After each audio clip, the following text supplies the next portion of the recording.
Hello, hello. Welcome to my first live stream in what's been feels like a minute now. Let me know if you can hear me okay, if you are tuning into the live stream. And if you are watching the replay, be sure to give this a thumbs up. Let me know in the comments, let me know in the chat where you are tuning in from. Like I said, I am so happy to be doing a live stream today. I think the last one was maybe the end of 2023. It's been a minute. So let me know where you are tuning in from. And please feel free to say hi, drop your questions in the chat. We're going to be building this live stream around your questions. And I've also got a few announcements to make. So we've got Bud Bray here from Ontario. Welcome. Checking in from Wisconsin. Hi. Florida, getting ready, trying to move to Mexico. Love to see it. Joanne is in Queretaro. Awesome. Very cool. We've got Cesar in Modesto, California. Two travelers in Mexico, guessing they're in Mexico. Hi, Jackie from Northern New Jersey. Jeff, how's it going? Jeff checking in from North Carolina. Brian in Dallas, moving to Guadalajara soon. Very cool. Dave in Portland. Anna in Florida. Ra in Australia. Very, very cool. Got Bruce in Maryland. Stephanie, hi in Minnesota. Ola from Chicago. Love it. Love to see it. And we've got Anna here. Hi, Anna. It was very cool to meet you in the Mexico Mixer last week. Let's see. Ooh, going back to Mexico in less than 20 days. Awesome. Yay! So happy to see so many people in the live stream here.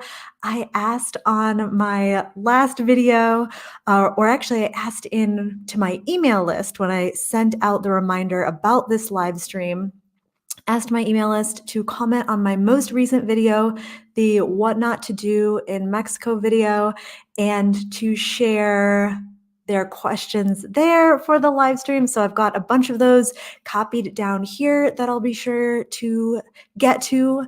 And yeah, feel free to leave your questions in the comments. I've got Taylor on another computer here in the house monitoring the chat as well. So he'll be sending questions my way too. Alrighty. And if you're curious about my email list, like I said, I sent out the call for questions. I sent out the reminder about this live stream. You can join my email list when you sign up for the totally free Move to Mexico Quick Start Guide, backpackingbrunette.com/Mexico guide. That is a free, I don't even know, 30-some page guide that I put together with apartment hunting tips, renting in Spanish cheat sheet, some frequently asked questions about Mexico. Yeah. Thank you from Gregory Wanders Around. His question is, how are you today? I'm doing great. The sun is finally out here in Guadalajara, which is nice. I've been feeling kind of down lately because the rainy season has been pretty intense. I asked Taylor the other night, I was like, is rainy season this intense last year? I only remembered it raining for a couple of, I don't know, like maybe an hour every night, but it's been a real downpour here and gray all day long for the last week, 2 weeks. So it's really nice to have the sun shining and really nice to be here doing this live stream today. I felt like I had kind of an epiphany about my business and about, oops, bumped my desk, about just what I do here on YouTube and sharing content about Mexico. I told Taylor when we were out to dinner the other night, we had a little midweek date night, and I said, you know what? I've realized that I am happiest in my business when I'm, one, being creative, trying new things, which I've really been doing a lot lately in my latest videos, especially my Huasteca Potosina series. If you've seen that, let me know in the comments, in the chat. My series when we visited all these waterfalls in San Luis Potosi State. And I really felt like I was like being creative with those videos, and it felt really good. And the second thing that makes me, when I recognize that I'm doing or really prioritizing when I feel best in my business, is connecting with the community, connecting with all of you. And Taylor's like, you've got to do more live streams then. So if you like live streams, let me know in the chat, let me know in the comments, because I really like them. It's really nice to kind of connect with you in real time, sort of. The one thing I don't like is that it is one-sided.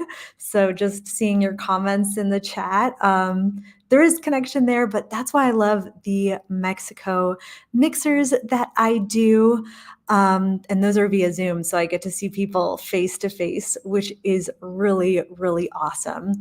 And before we jump into the questions, just wanted to say one of the announcements that I have for this live stream, the big announcement that I have, is that I am on Patreon now. I have been doing YouTube for like 4 years now almost.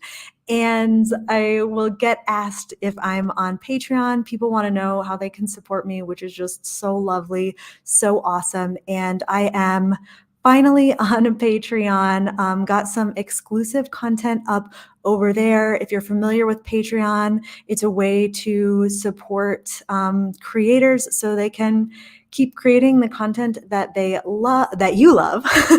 Keep creating the content that you love. So you can check out my Patreon, patreon.com/Alex Whitman. There's also a link to it in the description of this video. I've got several tiers over there, several different support tiers. And the first tier, the $5 tier, I believe it's called the Salsa Seeker. We've got the Salsa Seekers, the Taco Connoisseurs, the Mexico Insiders, and the Super Supporters.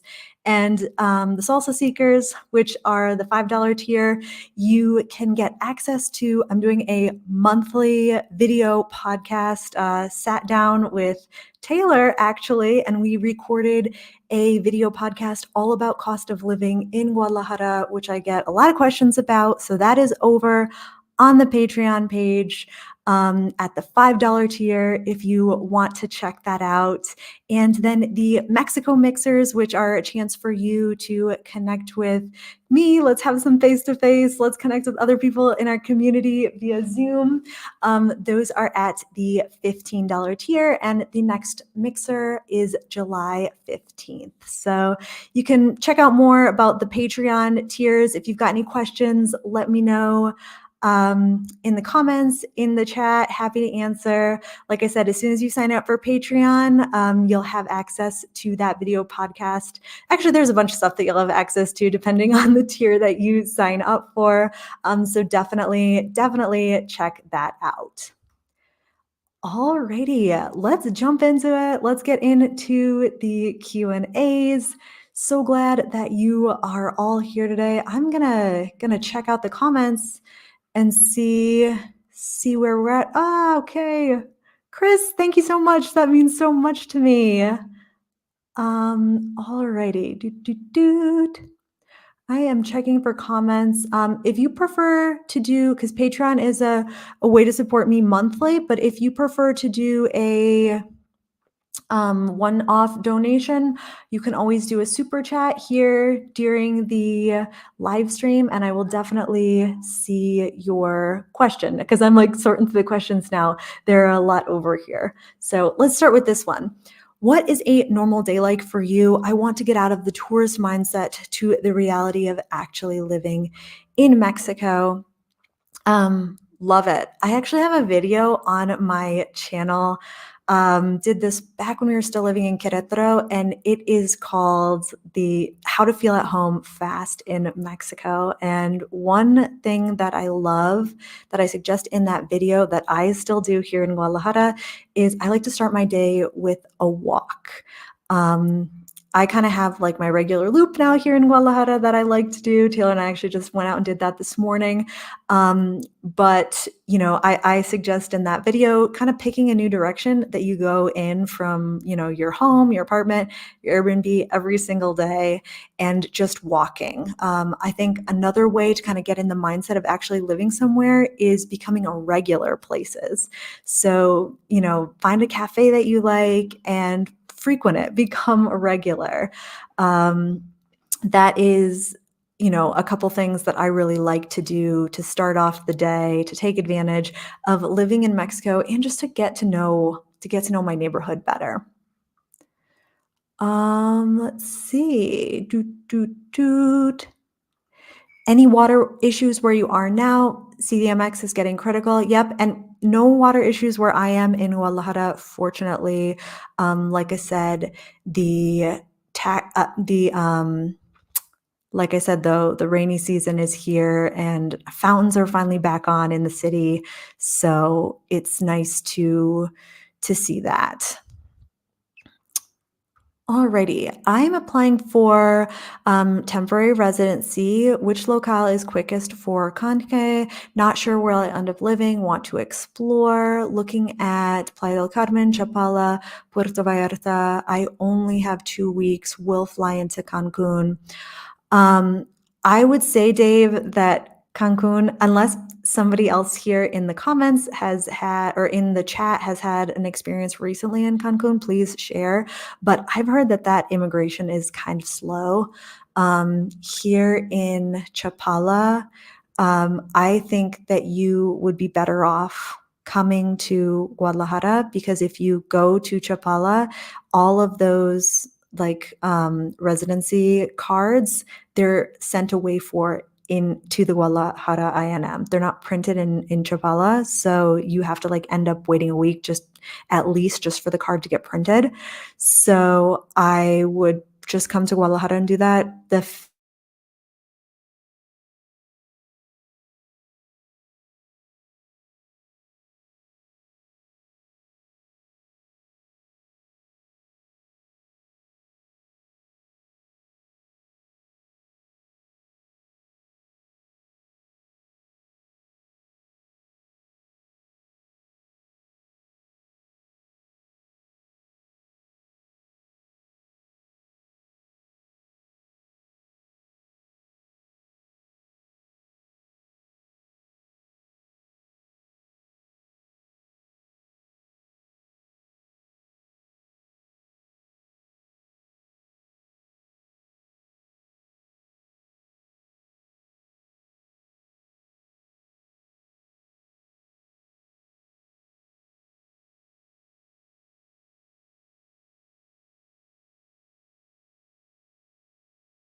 Hey there, everybody. Let me know if you can hear me, if you can see me in the chat. I am not sure what just happened. My computer just freaked out. So let me know if you can see me, if you can hear me. Okay, good. Yay. That was so weird. I'm back. Thank you. Okay. All right. So Dave, just to kind of wrap up your question, I would recommend going to Guadalajara, or if you want because in Guadalajara, it's just taking a couple of days, or if you wanted to go to Mexico City, that's the absolute fastest that I've ever heard. It's just a 1-day turn. I mean, you do it all in 1 day. Thank you so much, everybody. I really appreciate you telling me if you can hear me and see me. I am just, all right, I'm going to jump into some of the comments, some of the questions. Here's another question about residency. If a resident gives up their address in Mexico while going to the US for a few months and gets a new place in Mexico months later upon the return, will the gap not having a Mexico address be a problem. And it shouldn't be a problem. I always recommend, going paperless for as many different, if you sign up for anything in Mexico. But kind of the big rule here about letting INM know about your residency, your place of residence, is if you're going to be in a place for at least 6 months. So you have to have a place of residency on file for them when you get your residency card. But then if you're going to be traveling after that, once you know that you're going to be in a place for 6 months at least, then go back to INM and change your residency.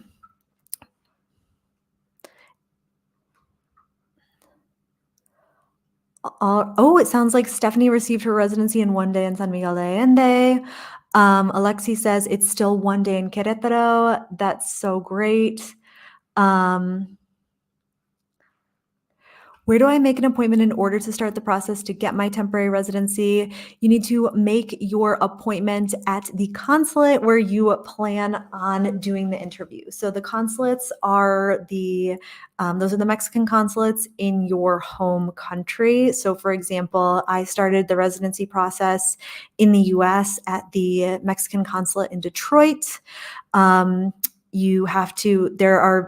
Depending on the consulate, that'll be how you make the visa appointments. So some consulates have, there's a big, like, you call a number or you make an account online, and others you just email. So if you're based in the US, I would say that a lot of people opt to consulate shop, is what it is called, because every consulate operates a little bit differently, and they can have different amounts for how much you're paying, for how much you have to show for financial solvency, how much to demonstrate that you meet the financial requirements. Those exact amounts can vary a bit depending on the consulate.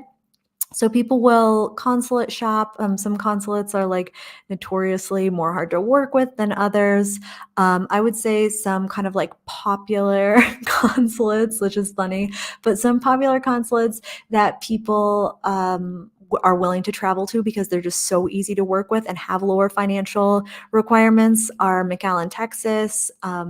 Phoenix is another one. Las Vegas is another one. So it might be worth kind of like checking out the different consulate websites to see exactly what they're asking for. All right, Rachel says, hi, Alex. My partner and I are considering moving to Guadalajara, and I was wondering how walkable it is. Would you say Guadalajara is a walkable city, or is a car needed to get the full experience? While I'm answering that question, I'm going to put up my Patreon here because I got another comment asking for my Patreon. So that's patreon.com/Alex Whitman. Everything went up there today for kind of like my first round of Patreon exclusive content. So hopefully you can find it and get all set, Brad. But okay, let's talk about Guadalajara. Is it a walkable city? I would say yes, especially compared to Querétaro. We were talking when Taylor and I were in Querétaro earlier this year saying like, wow, like really outside of the Centro Histórico, like it's just boxed in by highways. Guadalajara is walkable in the sense that you can walk a really long way. Like it is a legitimate form of transportation here. But that being said, the sidewalks, depending on the neighborhood that you're in, cannot be great. Sometimes there's like weird traffic things. I was just talking in the Mexico Mixer in June, and we were saying that here in Guadalajara, like sometimes there's a crosswalk, but there's no cross sign like telling you that you can go. So like cars are still like turning left and right. You really do need to still like watch out for drivers and really be like aware in walking around in Guadalajara. But I would say that it is a walkable city. I mean, walking is my primary mode of transportation here. We do have a car. We bought a car here not long after moving to Guadalajara.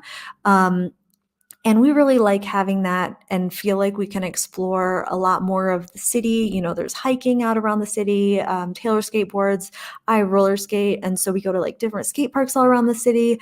But all that stuff, is still reachable, via Uber. There is public transportation. There's a light rail in Guadalajara that connects Tlaquepaque, Guadalajara Centro, and Zapopan. So there are ways to get around if you don't have a car, and I would say that it's very walkable.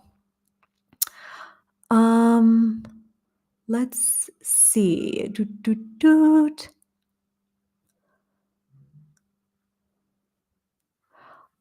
All righty.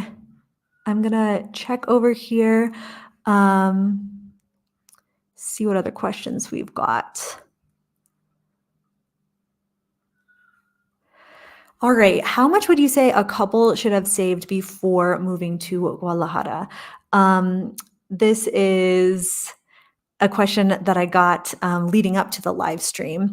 And I would say the more that you have saved, the better. But in full transparency, when I moved to Mexico back in 2017, I was 25 years old. I had just spent like 2 years earning absolutely no money teaching English in Spain. And when I moved to Queretaro, when I moved to Mexico, I think I had something like $2,000. But that went really, really fast, just because we ended up taking an unfurnished apartment, and we had to, we had to buy furniture, we had to buy a bed. So we ended up spending a lot of money right off the bat. And I would say that most people who move to Mexico end up spending way more money right off the bat. I hear from a lot of people saying, oh, I thought that Mexico was like going to be so affordable and I thought I was going to save money, but like, it really does take time to find like your savings groove in Mexico, to like figure out where to buy things, how to shop, to make that savings a reality. And actually, that's something that Taylor and I talk about in the video podcast over on my Patreon. When we talk about cost of living in Guadalajara, we are talking about just the different ways that you can realistically save money in Mexico, where you can save money in Mexico, and where it is difficult to do so. But going back to your question, how much would you say a couple should have saved before moving to Guadalajara? It really depends on your lifestyle. And I would say the more savings, the better. Obviously, Alex, more savings, the better. But it's really hard for me to like put a number on that. But it depends. I mean, where are you gonna be looking in the city? I would definitely say like, I don't know. That's a tough one, but I would say minimum saved, like, to spend on your move, I would say, at least $5,000 saved, like, to move, just because you're gonna have, like, a lot of expenses right there up front. You're gonna be asked, to put down the money for the first month's rent as well as the security deposit. Yeah. Alrighty. Doot, doot, doot. All right, JT.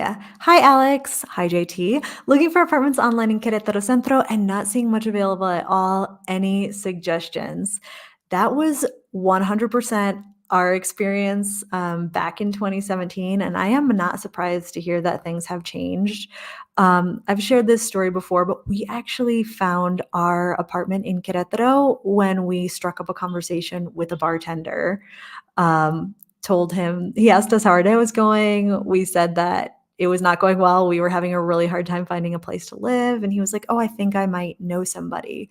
Word of mouth is still a very good way to find an apartment, especially in Querétaro Centro, because a lot of the people who own properties there are older people.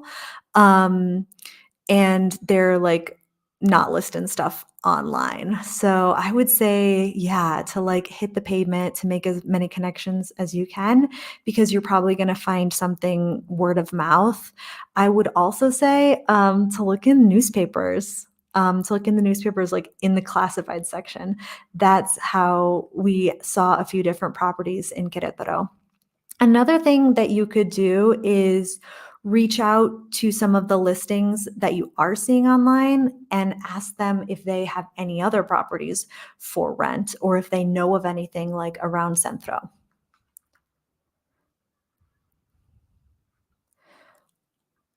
All righty. Matt here says, "Hey Alex, I saw your video about saving money in Mexico and you mentioned the strengthening of the Mexican peso affecting expenses of those earning in US dollars." Yes, funny thing, actually, when I was doing the cost of living video for the video podcast for Patreon, I was really hesitant about putting the numbers, the expenses into US dollars because we've seen, the last year, especially the peso, like go up. Now in the past couple weeks since the election, like it's gone back down. So it's always fluctuating. I did end up putting the prices in US dollars on the screen in the video. Um, so did all that calculating for you for the Patreon community. But yes, I would say, I mean, Matt, it hasn't been like to such a degree where I'm like, oh my gosh, this is affecting our lives here majorly, thankfully.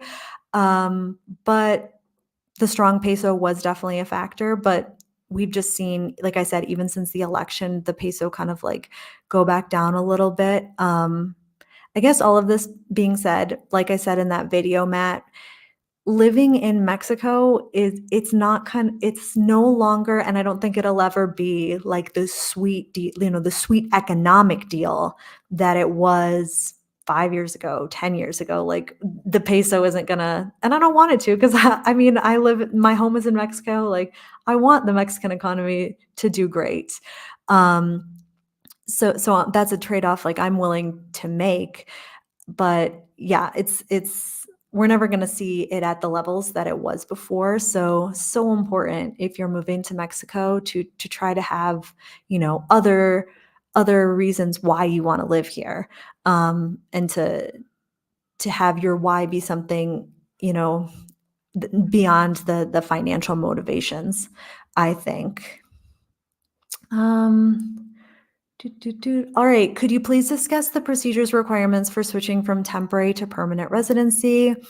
It's a lot like getting your temporary residency. Like if you have already gotten your temporary residency and gone through that process at immigration in Mexico, then it is very, very similar. I think there's like a different the canje, the exchange that you do instead of for the visa for the residency card, your temporary residency card, the canje, the exchange will be for your temporary residency card to your permanent residency card. The big thing that I wanted to say about this is that you won't need to show any type of financial documents. There's no reproving your economic solvency for Mexico. They're like, all right, you've lived in Mexico for 4 years, like you're good to go. Which I think that's a big worry for a lot of people, is that they'll have to like show their bank documents again. But that is a requirement that Mexican immigration has dropped. All right. Hey Darwin, thanks for checking in. All right. Doot doot doot. I am looking through these questions. All right, what would you recommend an older couple can do after moving so we don't just sit in the apartment? Love this question, and my advice honestly would be this advice is not just for older couples. This advice is for everybody, because I think when you move to Mexico, just thinking back on my own experience after moving, it was just such an effort moving. And then once the dust of your move like finally settles, you're like, wow, it's going to be a continued effort in Spanish to like get acquainted with my new home. So there can be, I think that, how do I want to put this? There can be like that tendency, or there can be like that pull to just kind of like stay home and just be like, "Ah, you moved, pat yourself on the back. Let's recover." But I want to encourage you to just jump into it. I think one of the best things that you can do after moving is to get on a schedule, especially if like you're retired and not working anymore, not working full time. Find a way to add routine to your weeks, and one of the best ways to do that, I think, is with classes, because that's two birds, one stone. Find classes, find language exchanges. Um, to get plugged in. It's also like a great way, to meet people. Yeah, I would say Spanish classes, language exchanges, going out for a walk every single morning to, in a different direction from your home to get kind of oriented in your new city. Those definitely check out that video on my channel. It's called How to Feel at Home Fast in Mexico, for sure. All right. Thank you so much, Alex Schmidt, for the super sticker. I really, really appreciate that. How true or untrue is the anti-gringo sentiment in Guadalajara? I can't say that, personally, I have received any anti-gringo sentiment in Guadalajara. People have been really nice, really welcoming. I think that it's important to like make an effort with your Spanish, to not assume that people just speak English, like especially in places, like the Americana, where there are a lot of foreigners. But I don't know, we've been really lucky to meet a lot of awesome people, and people that are really welcoming, people from different parts of Mexico. So that has not been our experience here. Um, do you know anyone, first of all, thank you, Profe, for the super sticker. Do you know anyone who has made the transition from residency to naturalization, and have they shared their process? If not, that would be a great video. Not heard anyone speak about that process. So actually, I was recently talking to Yvonne Pavan of Host Relocation about this. She was asking me if I would like to pursue Mexican citizenship, once I'm a permanent resident. And she said that I would definitely need to be a permanent resident for at least a year. And then afterwards, I could start taking the steps towards Mexican citizenship. And the big thing to know about Mexican citizenship is that you, unlike temporary residency, unlike permanent residency, will need to prove that you live, I think it's something like, I think it comes out to something like 80% of your time actually in Mexico. So she recommended that if I'm thinking about pursuing citizenship after permanent residency, that I should plan on tracking and like being really vigilant about how much time I'm spending the year after in Mexico, because we like to travel, outside of the country. We usually go back to Michigan to see our friends and family in the summertime. And we would need to kind of be like doing the math to make sure, all right, how much time am I actually spending in Mexico? There will also be it's a lot like citizenship for any country. You're going to have to do a proficiency exam for Spanish. You're going to have to take like a history of the country test. So yeah, if that's something I do decide to pursue, maybe a video in the future, but hopefully that just kind of gives you like a little bit of overview. Oh yeah, had some questions on yesterday's video about um, the rules regarding household items as a permanent resident. And if I'm remembering your question correctly, you wanted to know about, the big thing is if you're planning on driving your items to Mexico. Sorry, I really need to take a sip of water. The thing about these lives is that I always, it's my videos are usually only like 10, 15 minutes long. And then when you get going and you're talking like 30 minutes nonstop, it's like a lot. So Okay, I need to remember to take breaks for water. Whew. Alrighty. Okay, if you are driving your stuff to Mexico, all of those things that you hear about, like, oh, getting, like special permission to like import items, that doesn't necessarily apply. Um, because that's more like if you're shipping things, with a professional moving service. If you're just moving genuine personal items in your personal vehicle, then they're definitely not strict about that. I have a video on my channel about, I think it's literally how to move your belongings to Mexico. Like, that's what the video is called. Maybe Taylor can find it, and put it in the chat. But I would say definitely to check that video out if you haven't already. But if you're moving your stuff in your personal vehicle, if you're not moving like if you don't have a moving van rented, then you should be good to go. Just want to say thank you for this super sticker. Really appreciate it. All right. Let me see. All right, just scrolling through the questions here.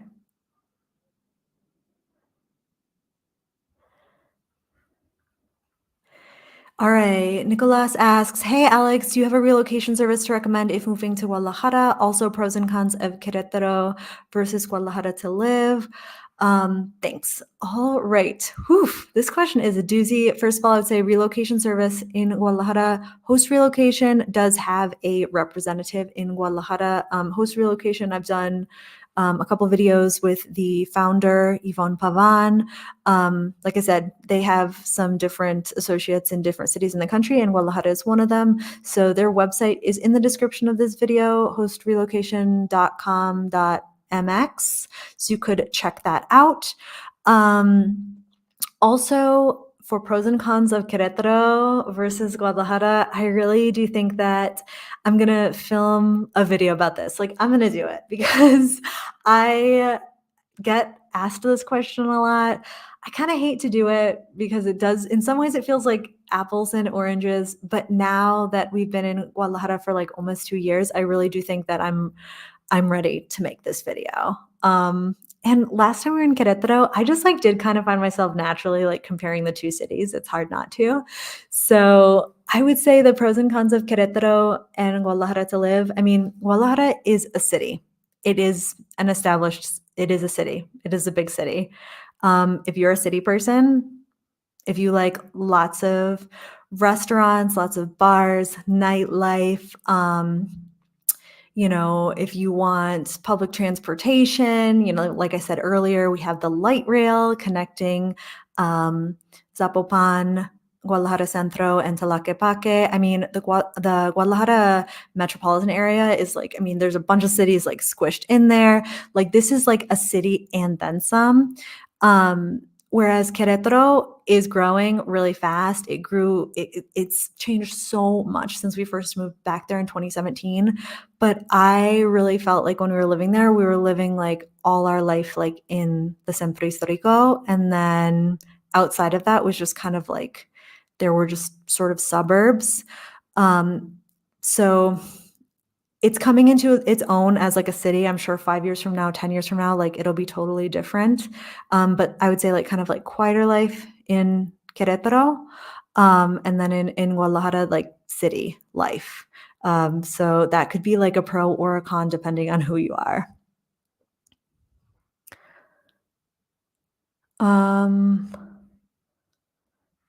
Dude, Alex M says going to Mexico City, Taxco.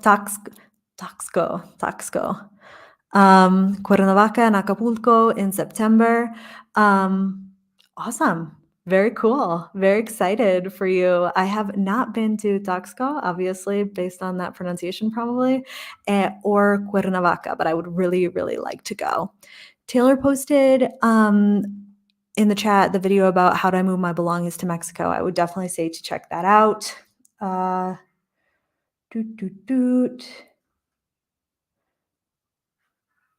Can changing address at INM be done online? No, you have to go in and do it at the office. but it doesn't require an appointment, and it doesn't cost anything to do a change of address. Do you and Taylor have any summer travel plans? We are headed to Queretaro in a couple weeks and looking forward to that. Going to be there for a few days.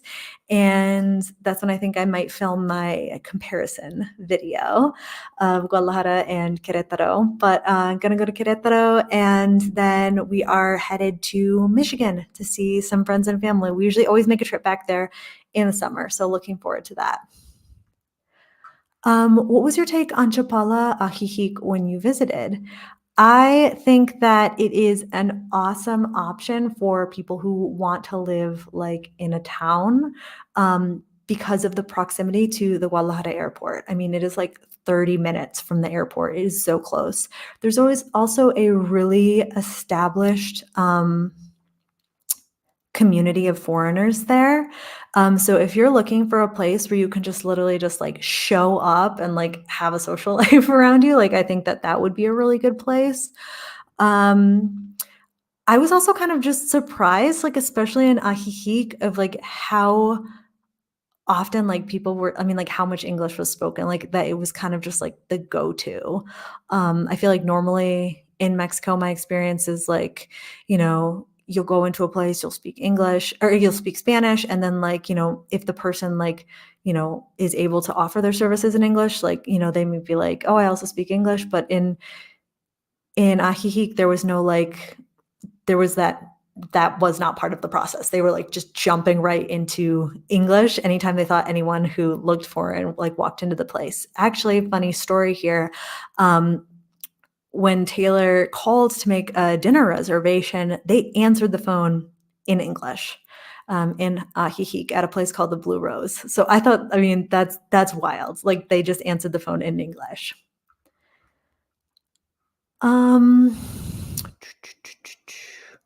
Let's see. All right, Luis says, I've enjoyed the videos. Nice work. Thank you so much for the support. Really appreciate the super stickers. Really appreciate the super stickers here. Really appreciate the support over, like I've mentioned earlier, I am over on Patreon now. That is a totally new thing for me. I've been on YouTube for like 4 years now, but just started my Patreon, and I think it's going to be like an awesome way to offer even more exclusive content, longer content. Today, I uploaded a video podcast that's available at any of the paid tiers. It's a video podcast with Taylor talking all about the cost of living in Guadalajara, kind of just like super relaxed, like really chatty. Your support here with the super stickers and over on Patreon is going to help me to create even more videos, to have different things with the content. I just invested in some new microphones, in some wireless microphones that I'm going to be taking out around the city. And those got put to use in the video podcast for the first time. So definitely check that out. And like I said, your support kind of goes towards that, to helping me be able to do what I do and to elevate the content. All right. Renegade says, I've heard if your US bank knows you live in Mexico, they will close your account. Is this true? Thank you so much for bringing this up. Very much appreciated. This is a good question because I often recommend Charles Schwab here on my channel. I, say that this is like the bank account to have because you get reimbursed on all ATM fees. They have great customer service. Like when we've lost debit cards, they've mailed us new debit cards to our address, like in Mexico. I think if you're like an international person, this is a very good account to have. But if you tell Charles Schwab that you are living in Mexico, then they don't, like, that's not cool. You do have to have a US address on file for them. And that can definitely like be sort of like a gray area. Maybe you can use the residence of like a trusted friend or family member and just have all of your paperwork be paperless. That's what I do. I just went totally paperless with Charles Schwab. But yeah, it is kind of like a gray area. And I was actually just talking about this in Miguel says moral of the story, don't tell your bank, LOL. Yeah. The I was actually just talking with someone about this on a clarity call the other day, one of my one-to-one consulting calls for somebody getting ready to move to Mexico, and just saying that, unfortunately, like there are several different areas that are just not set up for people who are going to go international, who want to move who want to move to another country, and this banking thing is definitely one of them. So I say gray area because you're not living there, but you have to have the US address on file, and unfortunately, a virtual mailbox address will not work. So just wanted to share that to let you know, like, we're all in this together. Do you need a menaje de casa if you drive your household items in a US minivan rental? Have people experienced trouble with customs when crossing the border? I have not personally brought items across the border.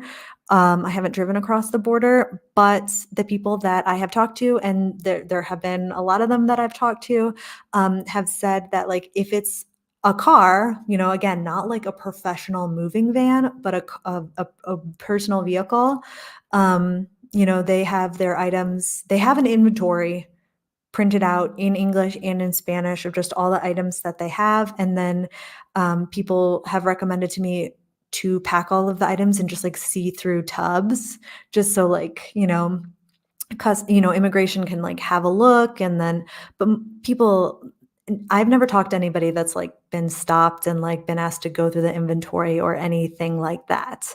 The big thing they're on the lookout for is that you're not bringing stuff into Mexico to sell, so you're not bringing in like 100 MacBooks or like 50 iPads. Like, they just want to see that it's your personal belongings.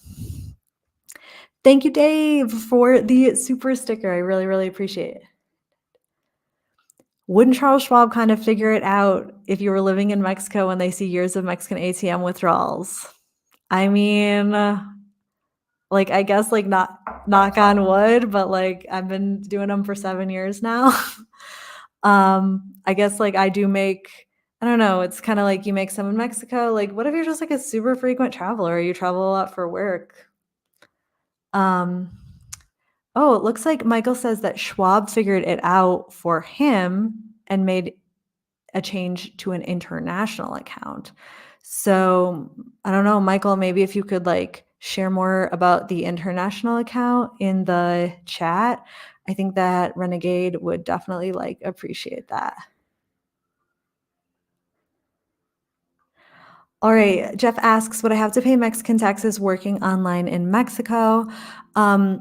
The way that taxes work, again, gray area, weird area, but working online is technically not if your clients are not in Mexico, then it's not considered working in Mexico, from people that I have talked to on the subject. So no, people, for example, unless you are working for a Mexican company in Mexico, you're not going to be paying Mexican taxes.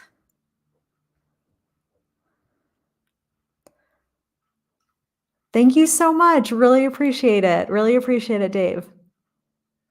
Let's see. This is a very good point. Most U.S. car rental agencies will not let you drive their cars into Mexico. I'm really glad that you said that to travelers. I had that thought as well when that question was asked. It sounds like you're going to be switching out near the border.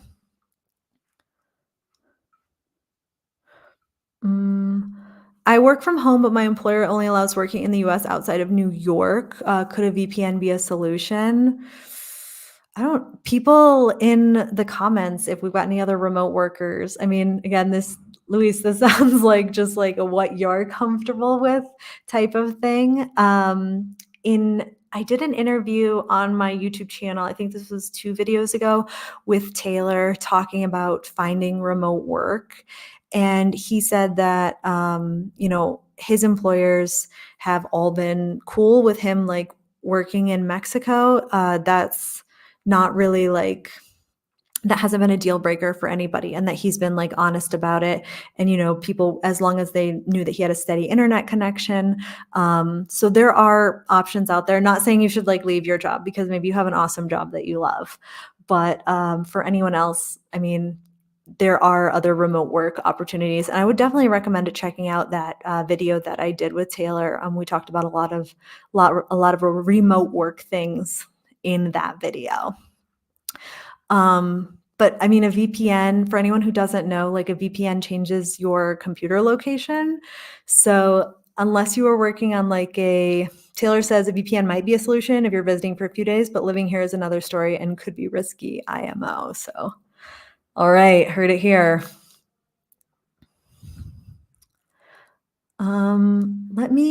Let's see what else I've got. All right, somebody asked in the video the other day, if I get approved for temporary residency, how much time would I have to get ready and to move there? Would I have to move within a set amount of time? Once you're approved for temporary residency and the temporary residency visa is in your passport, you have 6 months to use that as a one-time entry into Mexico. So you can't like go and make like a quick trip. Like it's like you've got 6 months to use the visa to go to Mexico. Can't enter. What I'm saying about the quick trip is you can't enter as a tourist and be like, oh, I'm going to actually move like later in the 6-month period, because entering as a tourist could void your residency visa. So 6 months from the time that it is in your passport. All righty.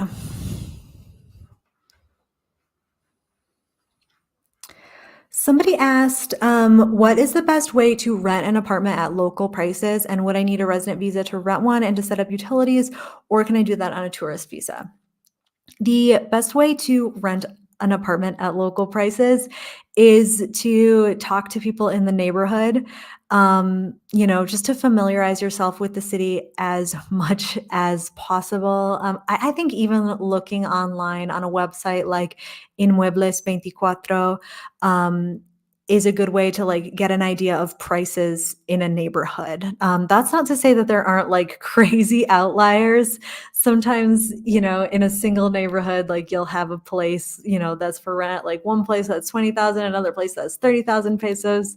So, I mean, there are outliers, but you can definitely like familiarize yourself with a neighborhood, even on Inmuebles 24. And yeah, talking to locals, talking to Mexicans, that's a great way to do it. As far as needing a residency to rent one, it depends a lot on the landlord. Some landlords want to see that you are a resident in order to have you do like a year-long contract, because most rental contracts are a year long, and your tourist visa is only valid for up to 6 months. So they're like, is this person just like gonna up and leave like after 6 months? Again, it depends a lot on the specific landlord. I've met people who have offered, hey, I'll do 2 months rent up front, or double the security deposit, if you'll, let me rent on a tourist visa. So there is like some flexibility. I always say it never hurts to ask. But if you're looking for a rental of less than a year, then the best way to do that is going to be probably like through Airbnb, finding a place outside of a really popular area. So it's like, for example, in Guadalajara, you're not going to go to the Americana, rent an Airbnb, and then be like, all right, I want to go off platform with you and pay less and stay longer, because that person's going to be like, no, like I can make way more money, like, here with this current price on Airbnb. So, but I would say looking outside of popular areas and then seeing if you could potentially go off platform with the person for a short-term rental.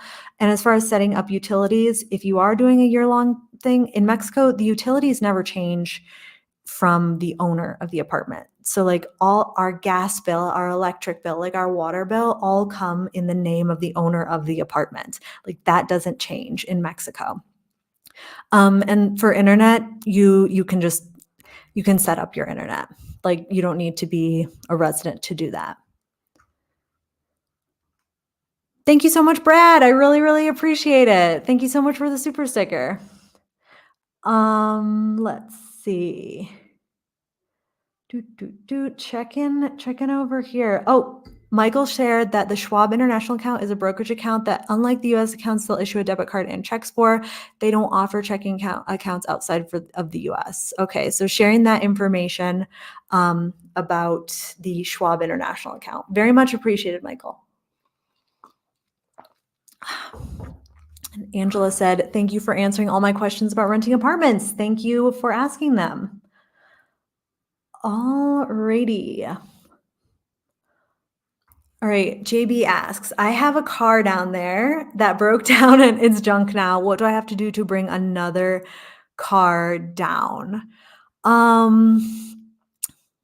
Interesting. So I'm guessing, I mean, I guess there's like some additional information that I would need about your question. Like if is it attached to like a temporary import thing with like does it have a tip, the junk car? Because that could possibly involve taking it back up and across the border before they let you temporarily import another car.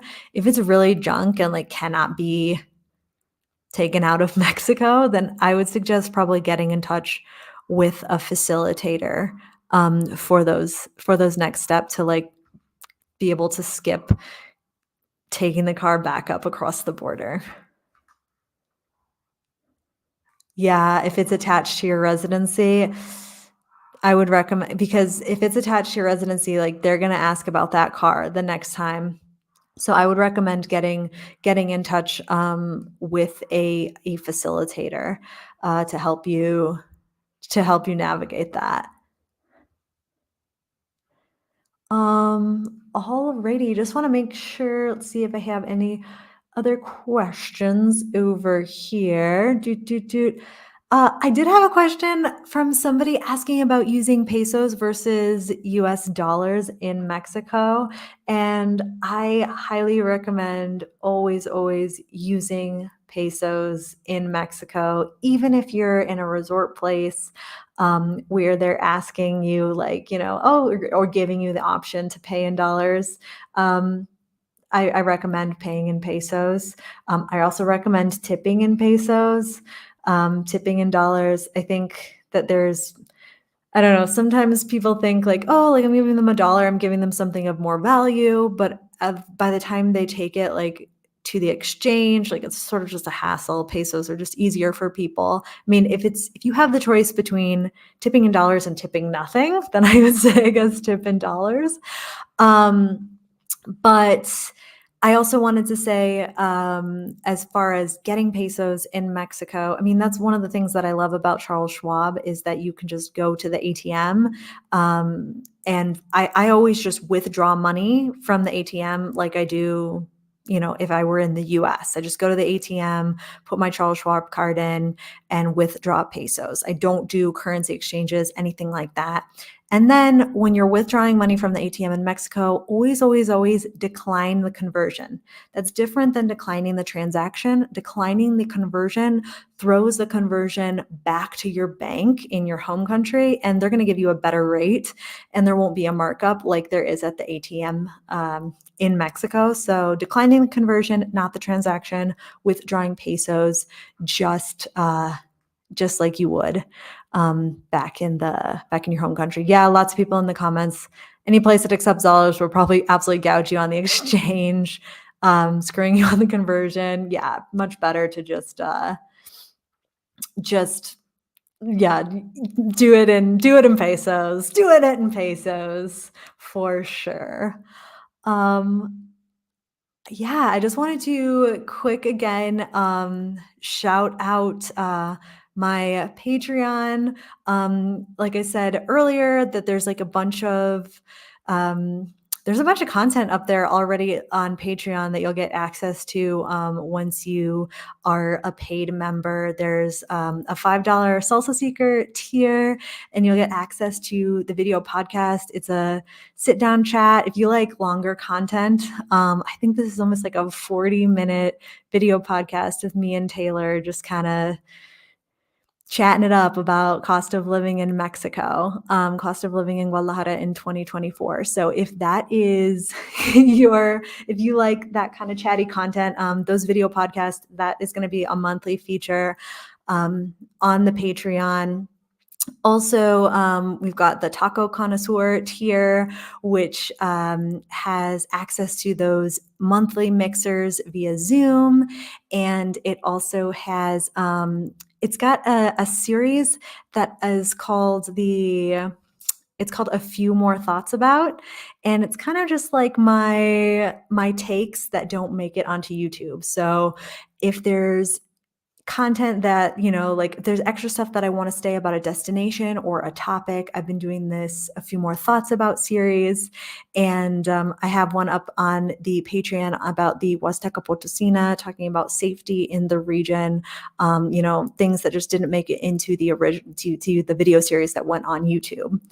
So definitely check out the Patreon. Really, really appreciating everybody here in the live stream today. I'm just so grateful for these live streams, for this community.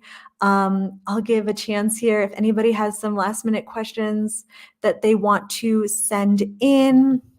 Got a question about getting a driver's license in Guadalajara. Getting the driver's license, that's actually not something that we have done in Guadalajara, because if you have a driver's license from the US, like from Canada, probably from other countries like as well, it's not necessary to get a driver's license for Guadalajara. But if you were to get a driver's license here, I would, let's see, I actually have Taylor, could you put the link to the Buying a Car in Mexico blog post that I have? If you could put that link, there is information in that blog post, Buying a Car in Mexico, about getting a driver's license in Guadalajara. So I would, if you could put that in the chat, that'd be super helpful, Taylor. Let's see. All right. If we don't have any other questions, thank you so much for joining, everybody. This was so much fun. Definitely there's the backpackingmedia.com/buying a car in Mexico. Check that out. There's some information in there. Yes, we do have a car here. Beer Lover 666. I didn't see your question. I'm trying to scroll back up and I'm not seeing it. Oh no. Send that question again, maybe? If you send it again in the chat right now, I will see it. But yeah, got a bunch of awesome videos planned for July. Going to be doing a lot of video. Do you need a tax number to start a bank trust? Is this the bank trust that you're talking about, the fideicomiso, to buy a home on the coast in Mexico? Because for buying a home in Mexico, you do need to have a Mexican tax ID number. You do need an RFC to do that. So if that's what you are referring to, then yes, you do need a tax ID number. So the first step to that is getting your residency. Second step is the tax number. That's called an RFC. All right. Yep.